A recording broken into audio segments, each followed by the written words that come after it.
Horlicks খেতে খুব ইচ্ছা করে। ডাক্তারবাবু বলেছেন দুবেলা তোমাকে হরলিক্স খেতে। তুমি বসো, আমি গরম জলটা করে নিয়ে আসছি। কেমন? কি গো মা, তোমরা হঠাৎ একেবারে বড় লোক হয়ে গেলে। এবার থেকে 10-20টা ঝি চাকর রাখো, যে তোমায় পান সেজে দেবে। হঠাৎ এই কথা বলছিস কেন? এবার থেকে আর অভাব অভাব বলে টাকা ধার চেও না। যা বলবি সোজাসুজি বল। বড় লোকের দেখলি কি? রোজই তো শুনি বড় অভাব, টাকা নেই, সংসার চলছে না। এদিকে তো ঘরে ঘরে হরলিক্স খাওয়া হচ্ছে। হরলিক্স? মা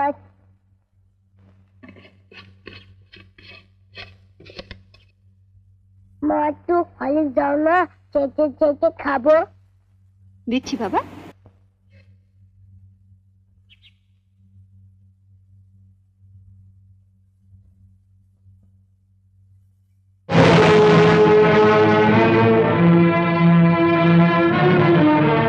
লুকিয়ে লুকিয়ে ছেলেকে হরলিক্স খাওয়ানো হচ্ছে, আর যেই না সংসারে একটু বেশি টাকা দিতে বলি অমনি মুখ শুকনো করে বলা হয় কোথায় পাবো।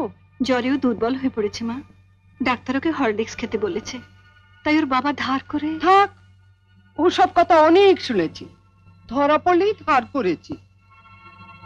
নে লতু, তুলে নে হরলিক্সটা।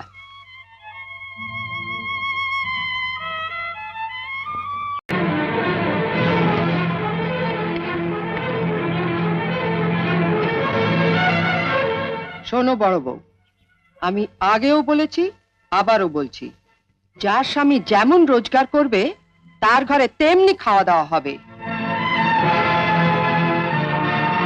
ছেলেকে যদি হরলিক্স খাওয়াতেই হয় তাহলে কর্তাকে বলো রোজগার একটু বাড়াতে, নয়তো এর পরও যদি ছেলে হরলিক্স খেতে চায় তাহলে বাজার থেকে 20 পয়সা দিয়ে হরলিক্স বিস্কুট কিনে এনে দিও, কেমন? আইলো তু।